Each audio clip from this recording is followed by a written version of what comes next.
marketers. Deborah Eckerling here. And I'm Keith Smith, and we host the MPN Meta Marketing Show, which is not just another marketing podcast, but the marketing podcast about all the other marketing podcasts. Podcasts are booming, right? We love them, and people actually listen. They don't scroll, they don't swipe, well, except maybe during the ad breaks. But here's the secret. With the Marketing Podcast Network, your ads don't make people hit skip. We put your brand on shows that people actually want to hear. That's right. We match your message with podcasts that make marketing nerds like us perk up and take notes, or at least nod knowingly, pretending they understand. And don't worry, because we'll deliver your ad naturally. People might even think that we love your brand personally, which of course we totally do, unless it's a veggie smoothie, then maybe not. If you want your brand heard without making listeners roll their eyes, head to marketingpodcasts.net and catch marketing fans at work, rest and play. Seriously, your audience is already listening. Make sure they hear your brand and not our awkward jokes. Join the conversation, because good ads shouldn't just be tolerated, they should be enjoyed. Yes! How do you top your love for your cat? With a cascade of decadent savory gravy over a mouth-watering mousse pâté. Fancy Feast gems. 2 gourmet pâtés in one convenient pack. Simply peel and plate to reveal a pyramid shape that makes eating delightful and pamper her with an experience as extraordinary as she is. Turn the everyday into the extraordinary with Fancy Feast gems.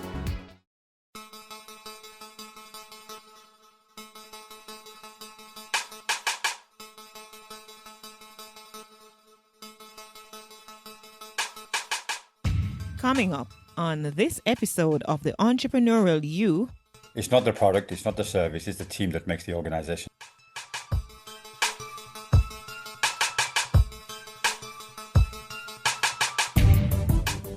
My aim always when I'm going to an organization, through education, communication and training, is to move the mass. If I can move the mass, then I'm going to get the desired results I'm going to get. Hey, it's John Lee Dumas of EO Fire, and it's the Entrepreneurial You, the show for dedicated and passionate Caribbean entrepreneurs seeking daily inspiration, brought to you by author, speaker, and award-winning entrepreneur Heneka Watkis-Porter. You must be prepared to ignite. All right, my peak performers, you know that I'm excited because guess what? It's another podcast recording day, and it's the day that I'm speaking to an amazing guest. Of course, I'm Heneka Watkis-Porter, and today we're delving into what it really takes to lead large-scale transformation. My guest, and I'm going to tell you who he is in a bit, is a senior executive with over 30 years of experience turning vision into profitability across fast-moving consumer goods, retail, and hospitality sectors. Having led multi-million-dollar enterprises, launched startups, and driven international expansion. So he brings a masterclass in leadership, governance, and sustainable growth. It is my distinct pleasure to welcome to the Entrepreneurial You podcast, Muhammad Muna Imam, which has become a friend of mine, really, serving on a board together. Thank you for joining me, Mohamed. Absolute pleasure. Thank you very much. And thank you for that wonderful introduction. Thank you so much. Awesome. So let me just tell our audience what we're talking about today. We're talking about transformational leadership, strategies for growth, and turnaround success. And it's against the backdrop that in times of turbulence, great leaders don't simply react, they reimagine. And so what we're going to see is that Mohammed's career has been marked by resilience, adaptability, and innovation, turning challenges into catalysts for transformation. So part of what we're going to do today is to explore the mindset, the systems, and strategies behind leading through disruption and creating legacy growth. Of course, getting into the nitty-gritty, as we say in Jamaica, Mohamed, I'm going to ask an icebreaker question, right? Yeah. So from FMCG, which is fast-moving consumer goods, to hospitality, you've transformed multiple industries. What's one leadership principle that remains timeless across every business? That's a very simple one to answer. It really is. It's people management. It really is. It doesn't matter what industry you're in. Your team is what makes you successful. How you manage, how you develop, how you appoint, how you retain, how you motivate, how you incentivize your team is that's the key. That's the key difference between successful organizations and organizations that struggle. It's not the product, it's not the service, it's the team that makes the organization. So the constant has always been, my motto has always been, and my first job, believe it or not, I got fired in my first job Yes. because I employed friends Mhm. in my first role, and it was great for 6 months. It was great, but then it all went pear-shaped, and my leadership struggled, and my line manager at the time rightly moved me out, and I was devastated. But then I learned a very quick lesson within 2 weeks of being dismissed. I learned that this was not the right way to go forward, and it's a valuable lesson. From then onwards, I focused purely on bringing people on board, and the key is not just to bring them on board, but to make sure that they're future leaders. So I've never been afraid for anybody to take over my job. I actually welcome it because it makes my life easier. So the more leaders you produce, the better your business becomes. So the constant against any industry, any job, any work, if you're working in private sector, public sector, not for profit organization, the people are the key. People are the key. And that sounds so simple, yet it's not simplistic. And I'd Mm. like to know because I am at a critical juncture in my life now as a leader. I'm leading people from different parts of the world, with different time zones, different cultures, even within my own time zone, within my own culture, within my own country. That's a challenge. You add time zone issues, you add cultural issues, and man, you're in for a treat, right? How how do you navigate the natural idiosyncrasies of individuals when you are, and I'm asking this question specifically against the backdrop of giving people grace to grow, as my organization is aptly Right. called, and also holding people accountable, not settling for mediocrity. How do you navigate dealing with people, managing people in a setting like that? Well, I think you've hit the sort of nail on the head, having people accountable. So I think that this is an agreement that you need to have, and that agreement is discussed on a regular basis and changed when it needs to be changed between yourself and your next person that you're managing, your, as I call it, your downline, your immediate downline. Any move from there, it's your job as a leader to find out why this has happened. It could be good reasons. I mean, for example, if somebody doesn't turn up on time for a meeting, there may be a good reason behind it. We don't know. You can't just jump to a conclusion and say, "Hey, you missed my meeting deadline time, therefore you are a bad person now." It's not necessarily the case. So, as leaders, we have to find out sometimes what's the story behind the problem or the challenge. Once you find that out, then you can address it going forward. I'm not saying that we get involved in, I've never been involved in, I mean, I draw a line to a certain extent to personal issues. I like to know about them, but I can't solve everything. I can't solve somebody's individual problems. If somebody says to me, for example, I have no money, I'm not going to just give them more money for the sake of it. I could help and say, okay, let me see what your expenses are. Let me try and help you control those expenses and so on and so forth. So you can give advice.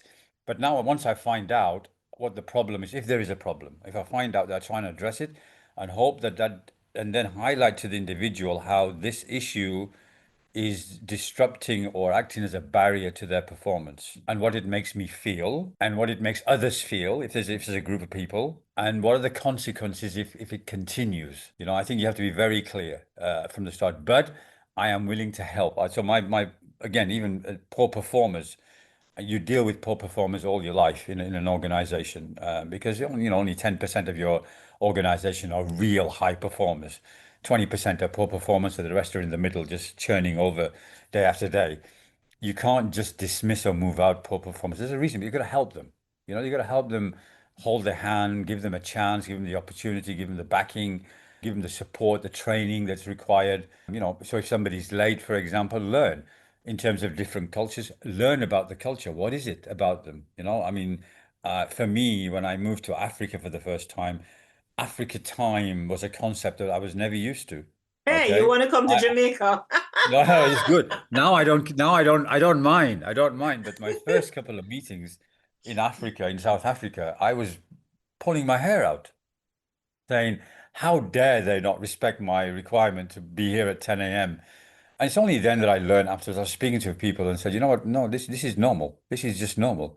They said, and they taught me that, if you want them here at 10 o'clock in a.m., call them at 9:30 and they'll be here at, so, okay, fine. So you learn to adapt. So I think you have to learn the culture as well of what's going on with individuals and how they'll react. You can't, for example, again, the same thing, being in England, a shirt and tie was mandatory, absolutely mandatory in the UK, Go to South Africa, shirt's fine, open neck, don't need to wear a tie.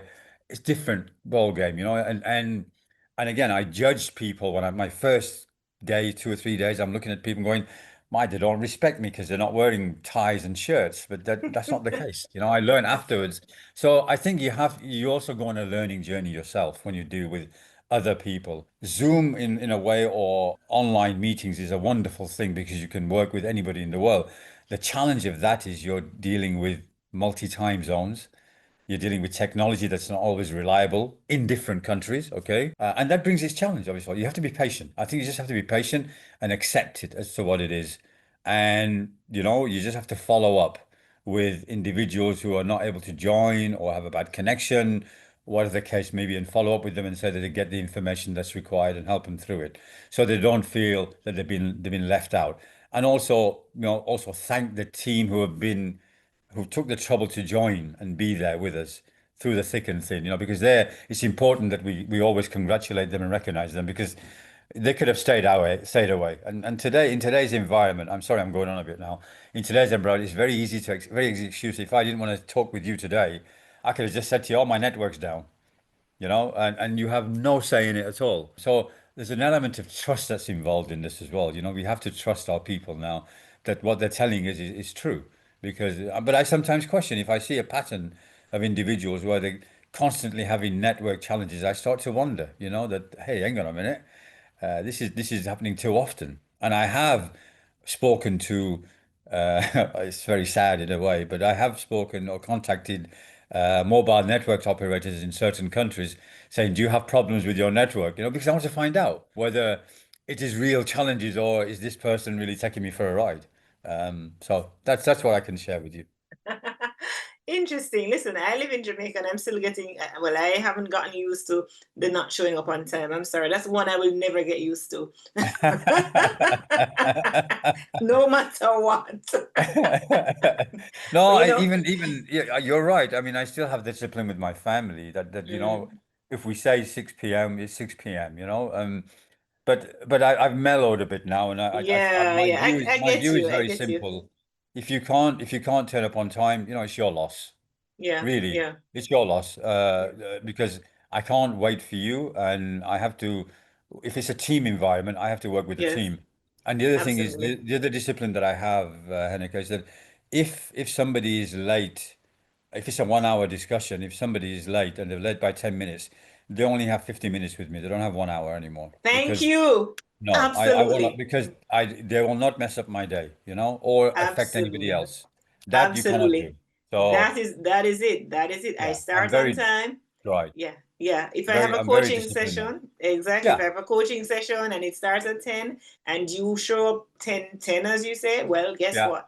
You do have 15 minutes. I'm not going the hour with you. Yeah.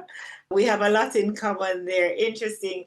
No wonder we're gelling so much on the e-mentoring Africa board, right? It's Right, an amazing right. platform. Interesting viewpoints you've been sharing. And of course, we're navigating the challenges of managing people, working with people. How Mm. do you approach, Mohammed, leading turnarounds in organization that they have fragmented cultures or their structures might be updated? How do you approach, such organization in such a time? Well, again, it's change, and change is very Mhm. difficult. Change Oh is for yeah. everybody, yeah, for all of us, and I keep talking to my I have two teenagers, and I'm old enough when we didn't have Mhm. mobile phones. And Mhm. I tell them that when the mobile phone first came out, we all hated it because it was invasion of my privacy. How dare they? I will even ever catch me with one. And now everybody has one, two, or three mobile phones. So I think you have to have something called understanding. You have to show your audience what the change is going to be like and talk them through that communication, coaching, training, development. And you have to also accept that along the way, along the change, you're going to lose some people because not everybody will adapt to the change, whatever that may be, if it's a strategy, if it's a direction, if it's a process, if it's just a new product, if it's a new charity you want to give to, not everybody will agree to it in an organization. So you try as a leader, your job is to help and let them understand and give them the tools and the support that's required to go on that journey. Everybody changes at a different pace. That's the other thing you have to remember. They're not everybody, not everybody's going to come on board straight away. I mean, I always believe when I talk to an audience, and I think there's some I've read some facts and figures about this many, many years ago, that when you're sitting in an audience, we talk about anything, whether it's change or whether it's an initiative, that 20% of the audience are with you straight away. Right. And then you've got 20% who are not even interested in you. Okay. Don't care what you're saying. It doesn't matter if they're going to earn $1 million from this. They don't care. So they're not interested at all. Then they've got that middle group, that 60%, okay, that are sitting on the fence. They're not sure which way to go. They're still listening out. That's the audience you want to move. If you can move that audience, you move the organization. What people make a mistake, leaders make a mistake is that they try and attack the 20% that have no interest in it. They're trying to change their idea. And Ah. you can't move that. You can't move that. So my aim always when I'm going to an organization through education, communication, and training is to move the mass. If I can move the mass, then I'm going to get the desired result I'm going to get. Because my top performers will do anything for me. If I say to them that the sky is red, they'll believe it. Okay. But my poor performers, they're not interested. Now, though I will attack them later, I will talk with them later or work with them later. But the mass is what I need to move. That's what's going to move my organization. Well, So that's how that's I attack quite, it. So it's yeah. really communication. Two-way communication is very important, and not just with me, but to have, if you're running an organization with multi-functions, is to have avenues or systems and processes where individuals can communicate confidentially about what's going through on their mind, what they're suffering, what they're encouraging, because you don't want to lose out. You don't want to lose out on what the sense or the pulse of the organization is, really. And that can't be judged by the high performers, because again, like I said, they will believe everything you say and they will come with you. It's just the people that are not sure, you need to find out why. And once you learn from that, then you can use your organization, your team to build a tactical approach to attacking that issue or that challenge. So that's how I've done it in the past, and I still do it now to this day. If I take on a new role, the first thing I do is I talk. I talk to people, just talk, nothing else. I ask the question, tell me about the organization. Tell me your role.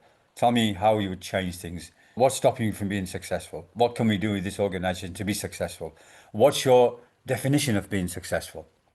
And Yeah. it's got, so once I ask these questions and I'm opening a channel, that's all I'm doing. I may not even like the answers, or they may not even be good answers.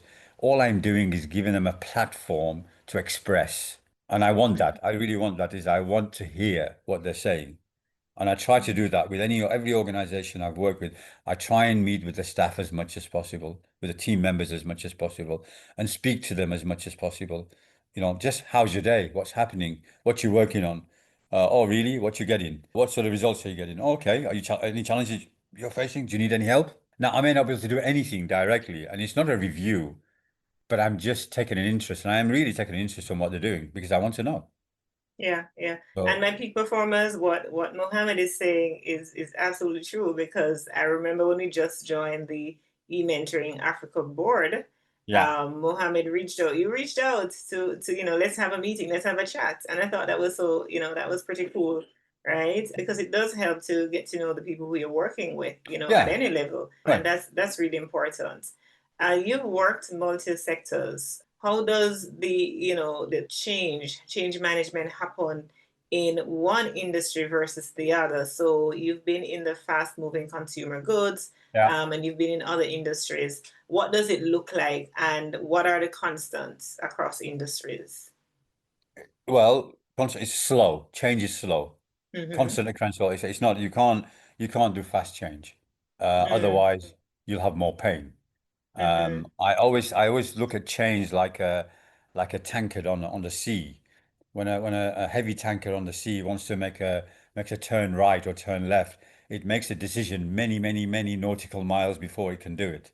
Mm-hmm. It can't do a sharp left or a sharp right. Okay, so change is like that. So my view on this is that you got to take your time. You got to understand it. You got to have the right reasons for doing it.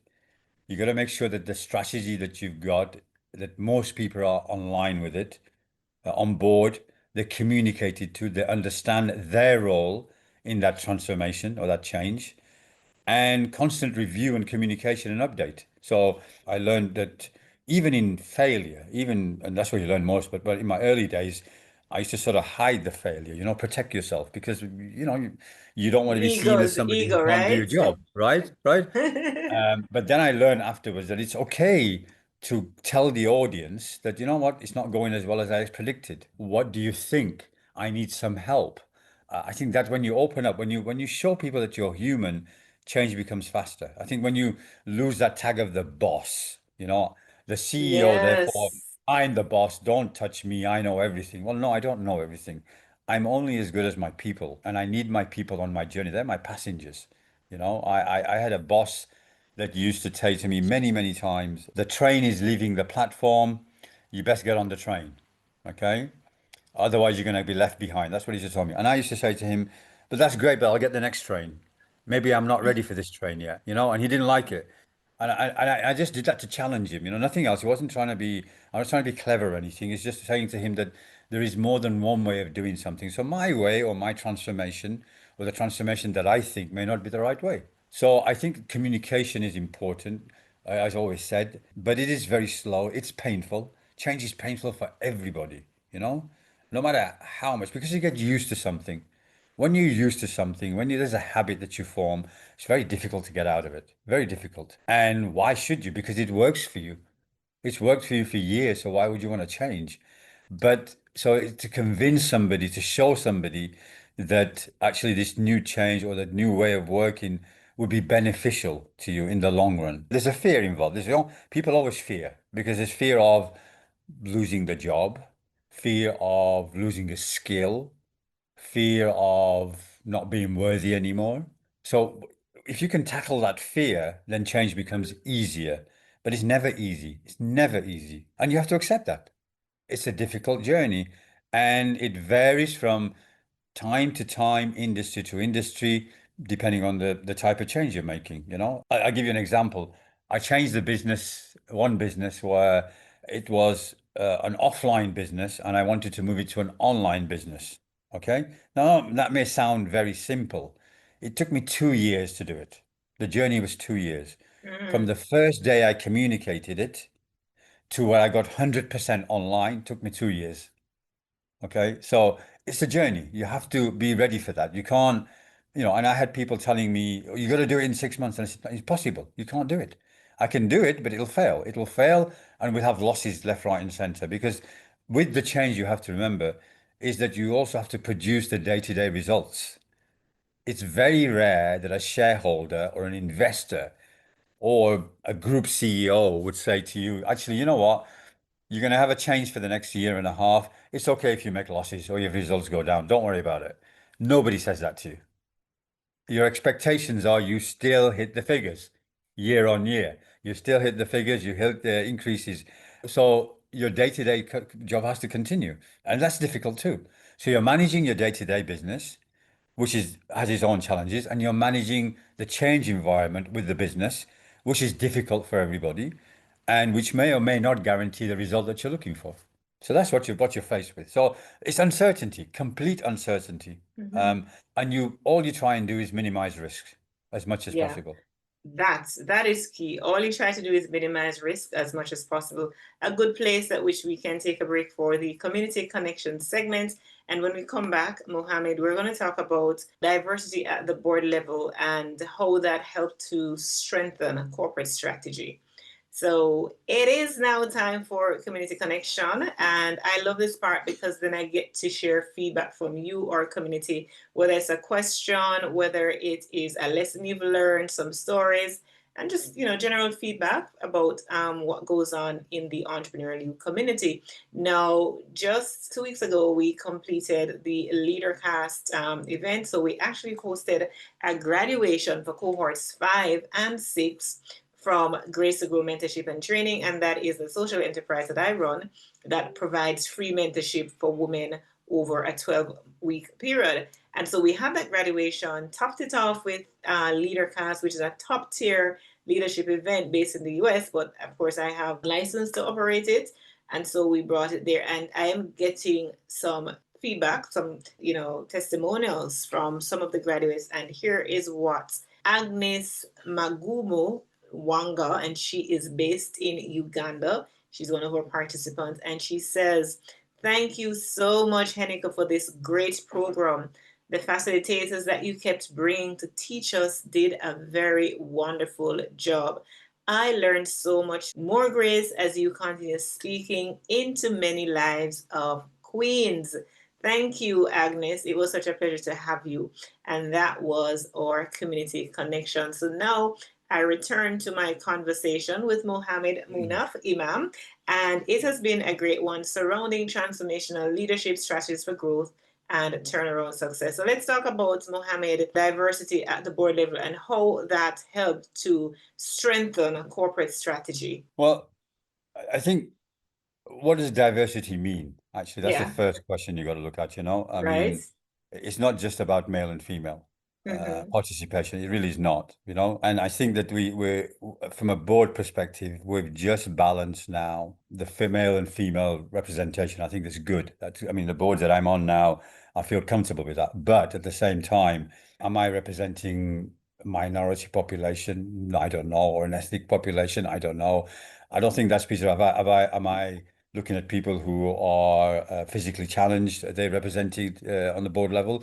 Not quite. We're not there yet on those things. So I think it's good to the more diverse the board, the better the input you get on how you can really drive your strategy, because that's the board's job, is to drive strategy to grow that organization. I don't mean by profit, but to produce a positive outcome for the audience or the customer, whoever that may be.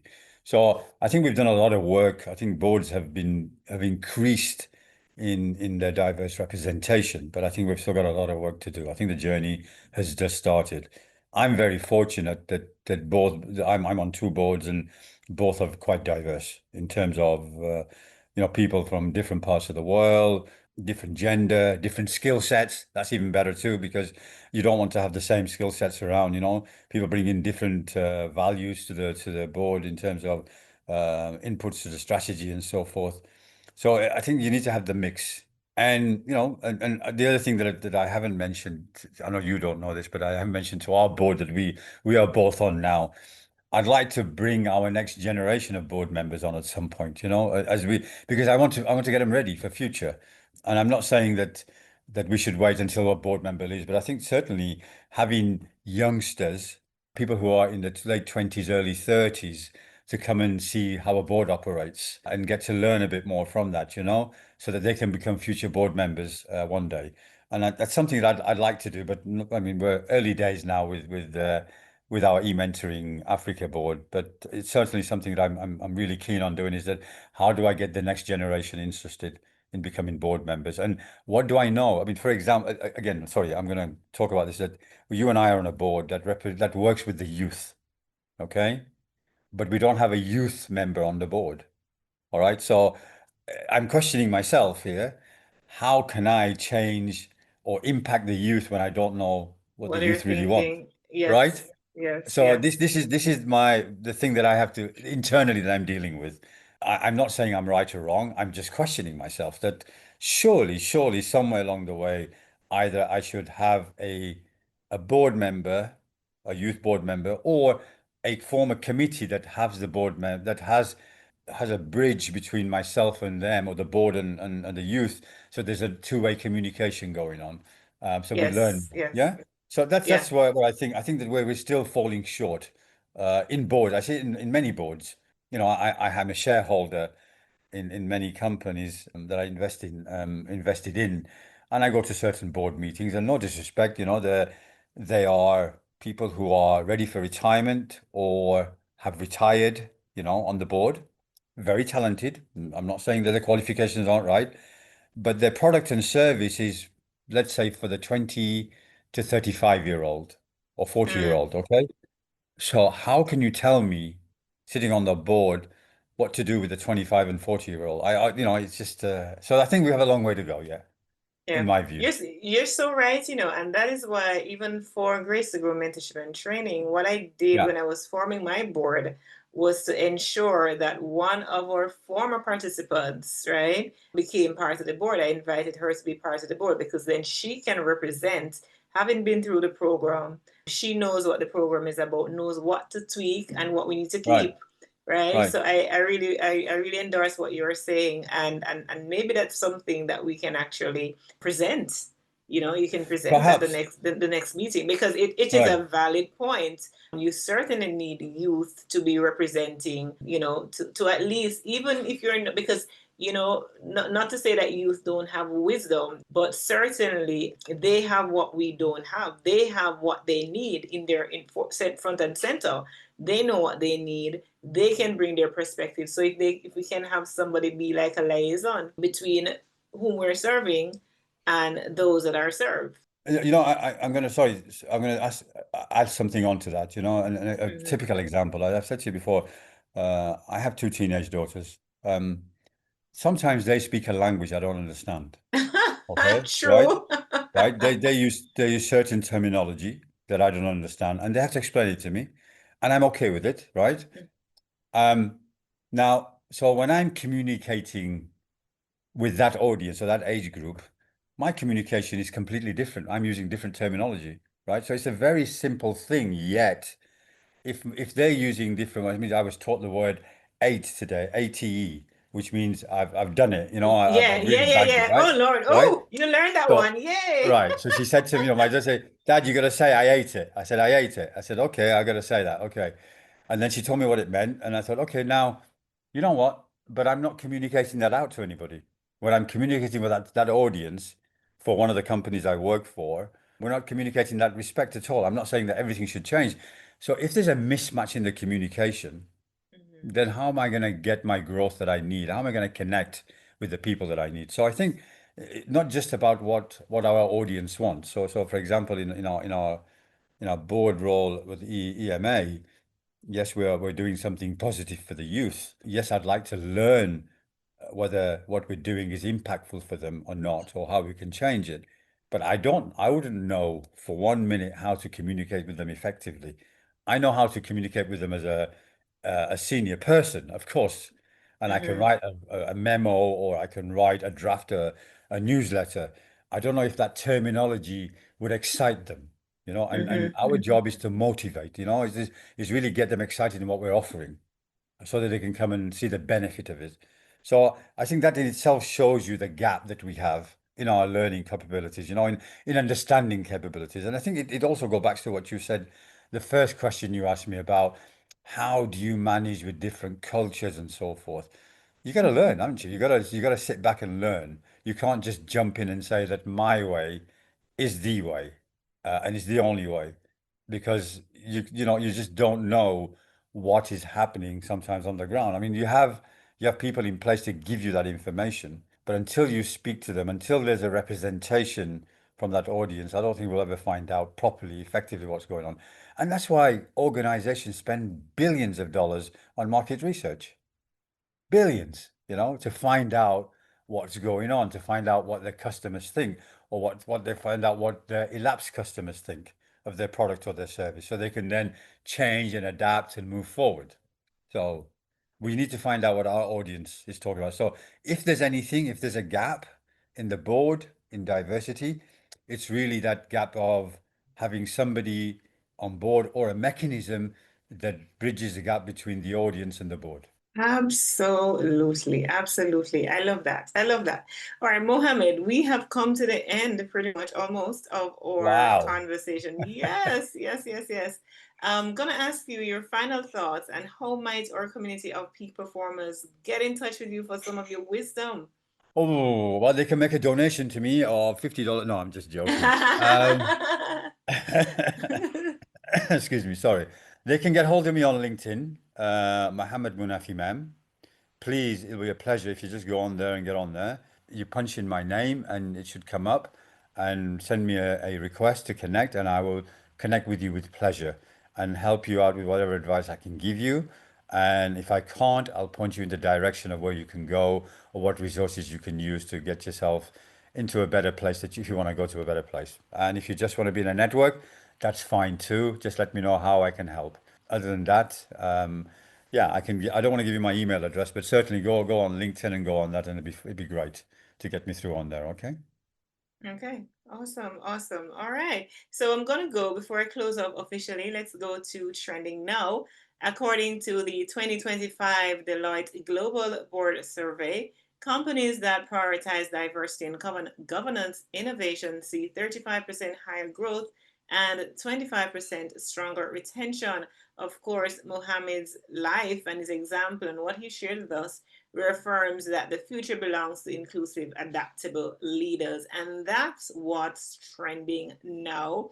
Mohamed, the pleasure is mine to say thank you. I've been talking with Mohamed, and he has just been giving, Muhammad Muna Imam, and he's been giving us wisdom on top of wisdom, reminding us of some of the things that we already know, right? Change is hard. But it is a must. We cannot avoid change, and we must be ready. One of the strategies he gave, just work with the mass. That 20% who's already on your team, who's already on your side, sold out, they're fine. They will do whatever you want. That 20% who they're not so sure. Well, actually, they're sure. They're just not with you. They're not part of the ones that you need to be convincing. That 60% who are sitting on the fence, that's who you need to work with. And I believe that's an excellent strategy for all of us to consider when we're taking on new people, we're building our culture, our organization's culture, when we are, trying to get buy-in for projects or, an operation that we are running, whatever it is. That is a great, great strategy. So, Mohamed, pleasure is mine. Thank you so very much for sharing your wisdom. Thank you, Heneka. Thank you for the time. No, I would say the pleasure is mine. Really, it's been an absolute joy to talk to you, and I hope we get many opportunities. I'm sure we will to talk more. The time has gone so fast, Yes. really. So thank you very much, and I Yes. wish you and your businesses, the people that you represent, and also your listeners, every success in the world. Thank you so much. And to you, our peak performers, if this episode challenged your perspective on leadership, please, please, please, if you haven't done so already, subscribe and share it with a change maker in your circle. Affirm with me. I lead with clarity, courage, and consistency, transforming challenges into legacy success. What good?